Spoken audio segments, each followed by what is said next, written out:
Okay, so let's try and keep this swimming example in our mind. I want to refresh your memory. Before we actually parted ways, we took a look at this question, would you rather?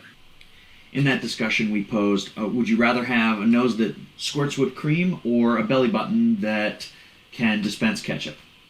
We talked about, would you rather be someone who can hold their breath underwater forever or somebody who could fly?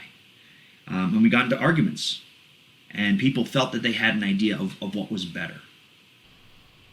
All right, I think we have all the concepts we need. Let's try and figure out this argument. All right, way back at the beginning of the year, we talked about your pyramid. Your pyramid is basically a ranking of the ideals that you are working toward. Just the way that you would lift the best swim stroke to sit in the imaginary throne if this was a swimming pyramid, right? Just as you would lift up an A to the top if this was a grading pyramid, there is an ideal that we place toward the top of our pyramid. Happiness, wisdom, right? Whatever it is that we seek as our highest good. And as we move up the pyramid, we move closer and closer to that ideal perfection, right? And sometimes that ideal isn't an actual object, isn't like, like even if money is at the top of your pyramid, right?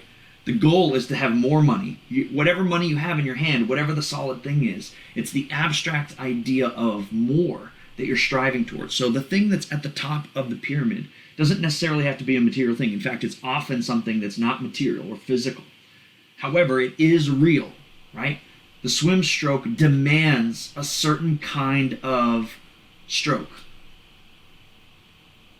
So the ideal is not physical, but it is a real thing that you have to keep here, right? And use to guide your journey up and down that pyramid. So let's take a look at Aquinas' argument. Aquinas' fourth way says, premise number 1, some things are better or worse than others.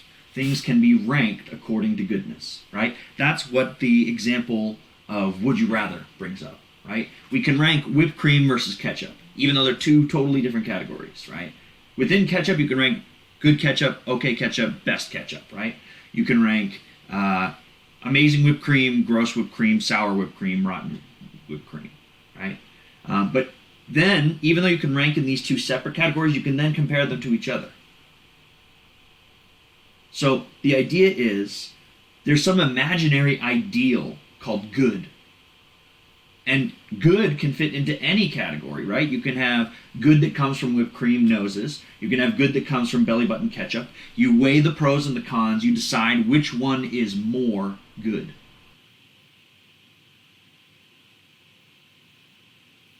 Premise number 1.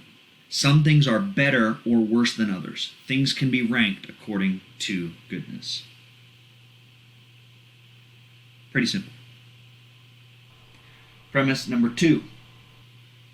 Ranking things accurately requires reference to the uttermost case. In other words, uttermost goodness is the abstract idea that we're taking and comparing, okay, whipped cream, uttermost goodness. Ketchup, uttermost goodness. Which of these compares better to that uttermost goodness? The more closely whipped cream resembles uttermost goodness, the better it stacks up against the ketchup.